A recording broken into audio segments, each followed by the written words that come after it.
Yo, yo, yo, yo, yo, yo, yo. Big Kish back up in here. I think Cassie just messed up, y'all. Cassie just messed up. We got this lady explaining how she was getting cross-examined, right? And she messed up in her speech. Y'all check this out. Before we start, y'all please go purchase your copy of Street Dad, Geek Dad, Avoiding the Manufactured Mindset, a book I just published by Big Kish. Y'all please go support. I appreciate you. We got the Lunchable Man, y'all. We got the Lunchable Man. He's going to be explaining to us right now. You know what I'm saying? We just going to have to deal with it right now. We got the Lunchable Man explains it. Y'all know I'm like holding y'all. Without further ado, let's get it. It was a really bad day today in court for Cassie. It was disastrous. It was disastrous for the prosecution and their entire case against Diddy. In court, it was pretty evident, bro. The prosecution is in over their head. You could tell there is a clear gap in skill between the prosecution and Diddy team of attorneys being spearheaded by Brian. So Diddy's team is so skilled, they're running laps around these people. Check it out, y'all. We're going to start fast forwarding a little bit. Steele. A lot of y'all was introduced to Brian Steele when y'all seen his brilliant defense of Young Thug. Young Thug was 100% guilty of a lot of those charges, but Brian Steele was so brilliant. Yo, Young Thug is about 100% guilty of what he did. Like, yo. He was so outclassing the prosecution. Check it out. That he was able to get a mistrial, and he was able to get the prosecution to buckle to their knees and give Young Thug a plea deal that allowed Young Thug to get out and face 0 jail time, but a suspended sentence. And now he's working his magic for Diddy. Like, do you see how Diddy is hugging this go out? Diddy up in there smiling, y'all. This dude is working his magic so much. Diddy is up there smiling. Check it out. I'm telling you, listen, do not click off this video. You're about to see how they messed up and everything. Watch this, y'all. This is crazy. This is breaking news right here. Check it out. Man, Diddy knows his savior has arisen, and this is his only hope of beating this case. And so far, Brian Steele is putting on an absolute execution and display of brilliance, bro. Whatever Diddy is paying this man, $5-10 million, is well-deserved money. Brian Steele is outsmarting the prosecution every way possible. Diddy already had his team of attorneys. He hired Brian Steele midway through the process. And when Brian Steele came on board, you could tell from the very beginning, Brian Steele was thinking 20 steps ahead and trying to outsmart everyone. Because the first thing we started to hear when Brian Steele came on board was, yo, Diddy is looking for more women on his defense team. You know why? Because Brian Steele walked in and Brian Steele asked the team of attorneys, which one of y'all are going to be cross-examining Cassie? And the attorney was like, yo, us. We're great at cross-examination. We're going to get her in all her inconsistency lies. And Brian Steele says, yo, is you stupid? Like, are you dumb? You're going to have a bunch of Caucasian white men cross-examining Cassie. Watch this. This is a play. This is where his intellectual capabilities take place. And watch this, y'all. Check it out. And being really aggressive with her on the stand for an essay and a trafficking case. Are you stupid? Cut the sausage party, bro. Where the women at, bro? So then Brian Steele began to orchestrate to bring in more women. Brian Steele specifically brought in 3 women who were all victims of SA. And they were going to be the women that were going to be cross-examined. Because Cassie is traumatized. So in order to get to her, you can't get to her with no man because she's going to put up a defense. She's going to put up that defense. But watch the play. He said, no, don't do it with men. We're going to do it with women to cross-examine her so she can feel comfortable. Watch this, y'all. Examining Cassie, or quote-unquote checking her. Just that small detail that Brian Steele was able to catch, that able to get a lot of information out of Cassie that ain't make her look good, bruh. And it made Diddy look like. And being as though they got the female to cross-examine her, they got a lot of information out of her. Check it out. Examined by Diddy attorney. Cassie was sharing a laugh with the attorney during the cross-examination. It didn't feel like a cross-examination. She got so comfortable with her. She put down her defense. Right? Now check, we're going to fast forward it. All right, watch this. There you go. Right there. And got her to admit to a lot. that looked really favorable on Diddy's behalf. Lunchtime update, Cassie on the stand, her first day of cross-examination. And I don't want to say it's super intense because Diddy's lawyer, Anna Estevea, she's doing an amazing job at being very gentle. I mean, Cassie and her have exchanged a few laughs while she was on the stand, which I thought was pretty incredible. And additionally, there's a lot of explicit graphic text that we're seeing from Cassie to Diddy and vice versa. And Estevea is saying, look, if you don't want to read these, you don't have to, which I thought was really nice. Also, when Cassie answers and it's kind of a yes or no question, Estevea isn't like, it's yes or no. She's being very, very calm and very kind. Now, what we saw like right off the bat here. She being compassionate with Cassie. So Cassie could feel like it's a sisterhood going on, which means she gonna put down her defense and she gonna let it all spill out. But this not the punchline, y'all. Check it out. Watch what she messed up at. Watch this. Was a conversation via BlackBerry between Diddy and Cassie about 2.5 years into their relationship. And remember, at this point, Cassie testified during direct that he had her. She didn't want to do freak offs, you know, all this stuff. And that right there is the basis of the prosecution's entire case against Diddy. Cassie was the first one who accused Diddy of trafficking. That was included in her lawsuit. And the only reason why she included that was because of I think like the Mann Act, right? That extends like the window for where a victim of trafficking can sue. So Cassie included that. But when Cassie is testifying, I didn't want to do this, you know, I was doing it against my will. He was making. Check it out. Cassie saying she doing it against her will, right? Watch this. Watch this, y'all. Watch this. That was Diddy, and she said, Hold on. Messages of Watch this. Asking. Listen to the messages. Watch this. And she actually said that he said, you know, I miss you already. When do you want to FO? That was Diddy. And she said, I'm always ready to FO. And oh, y'all heard that? Cassie replied to Diddy over text. She wasn't around him. This was over text. That means that she could have got up out of it. She said, I'm always ready to FO. Freak off. Check it out. They looping her up in this joint. Check it out. Again, this was August of 2009, about 2 years into their relationship. They talk about when it would be best for them. And then they talk about getting an escort involved. And then we see a text message that says, I can't wait to stare at your BBD. You guys know what I'm talking about. And again, lawyer did not make her say it out loud. There's, a lot of explicit text messages. And look, I think some of the takeaways here at what the defense is doing and what they're eliciting out of Cassie is, again, the email saying she loves him after these FOs. And don't get mad at me. Don't tell me, you know, I understand how trauma works, but I'm just relaying all this to you guys. So Cassie testified that she had to do freak offs during her period. And we were shown an email. I want to hear that. That's nasty. Now, where Diddy, for FO planning purposes, asks her when she's getting her period, and she says she's skipping it that month.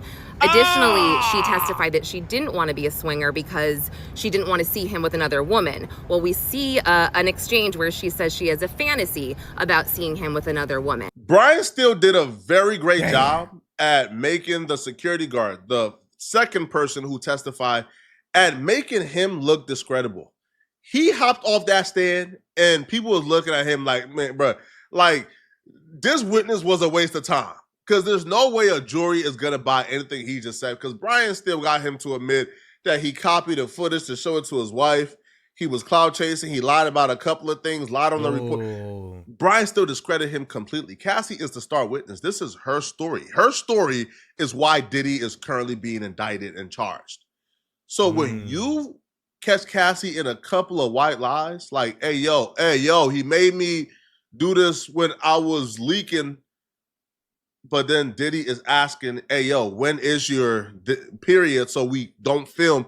It's kind of looking crazy. Oh. When you're texting him, yo, I want to F right now. Yo, I really miss the free calls. it looks a certain way. When you're texting, oh, I love you, thank you, it looks a certain way. Now, that they pinning Cassie in the corner, y'all. Check it out. But I'm gonna say this: she could be messing up because she's messed up. You know what I'm saying? But the things that she said before, it don't match. It don't match. And what he's doing is Diddy's defense team. He's exposing it. Check it out, y'all. There's like that message, which to me is like the smoking gun, where Cassie expressed. Now Cassie is, I didn't want to do it. He made me do it. No, Cassie would express she loved doing the free golfs in the messages, but the smoking gun is her reason for why she wanted to slow down on the free golfs. And it had nothing to do with her feeling degraded, her feeling disgusted, her feeling, no, she didn't want to do it. Well, you're going to have to watch the rest of the video to hear it. And I'm paraphrasing here. She also says at one point that, quote, she'd travel anywhere to be with him. And this is while they are discussing an FO in this one message, this black. You see that? You see that? They pointing out that she said she'd travel anywhere to be with him. But that's not what she said. Then they said that she ain't had no way of escaping. Which one it is? Very message. Yeah, another big thing here is the drug talk and the opioid talk. So Cassie testified that Diddy told her he was addicted to opioids. And the defense is basically saying, well, did you see him try to get off these opioids or come down from them? And she said, yeah. And then they said, well, that makes one volatile, angry. And again, I'm paraphrasing, but basically what they were alluding to is that Diddy's violent behavior and aggressive behavior and all of his mood swings that she talked about were because he was coming down from opioids. Let me make sure. I called it out when I start seeing Diddy on opioids, and I ain't even have to see him do it. When he popped back on the scene, he started doing this with his mouth. He started doing this with his mouth. That's what they do when they feeling good. They start biting. They start biting down. I was like, Diddy on something. This way, when he start having balloons and all of that stuff, and he start calling himself love. He was feeling he was feeling happy, and he was biting his cheeks down he was biting his teeth down like this. He was like gritting his teeth. I was like, Diddy on it. Yep. Diddy on that. Yep, he on that boy. Diddy's on that boy. I feel like I have so many notes from today. Yeah, again, a lot of graphic messages, mainly about Cassie saying how much she liked it after it happened. It was so good, and she's talking about FOs. Oh, something really big that they're trying to prove here.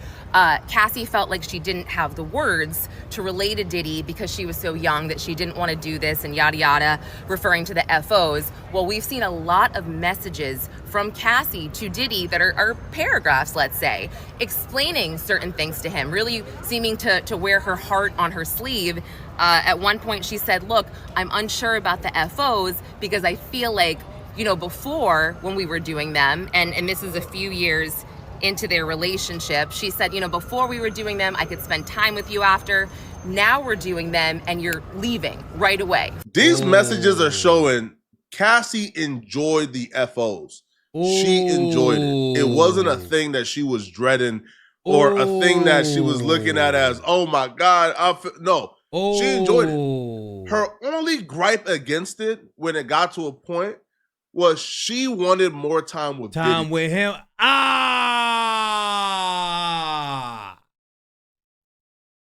They got her, y'all. Diddy might be free with this lawyer team he got. I don't know. She wanted Diddy to do the FOs and then stay there, cuddle, and treat her like an actual girlfriend. After a while of doing the FOs, he began to treat her like a girl just for the FOs. He would only link up with her to do the FOs. And she would express that. I have no problems doing the FOs. I just have a problem when you treat me like a girl who only do the FOs. Afterwards, you head out and you don't really spend time with me. This is not coming across as somebody who was trafficked, bro. I'm all for protect women, protect women. Yeah, I'm all for it. I'm all for it. I'm all for that. But this ain't looking good. This is not cute right here. Protect women, bro. Because I understand how I would feel if my sister was in this situation, bro. Yeah. I would believe my sister. But in this situation, bro, where I'm being tasked with hearing out the facts and hearing out the details, and I'm being asked to make my decision or to give my opinion, it's hard for me to come up here and fake it and let you guys know, yeah, Diddy did that, bro. It's hard because Diddy is a garbage human being. Yeah. Diddy put hands on this woman. Diddy is a demon. He's a demon, y'all. Check it out. Let's fast forward a little bit.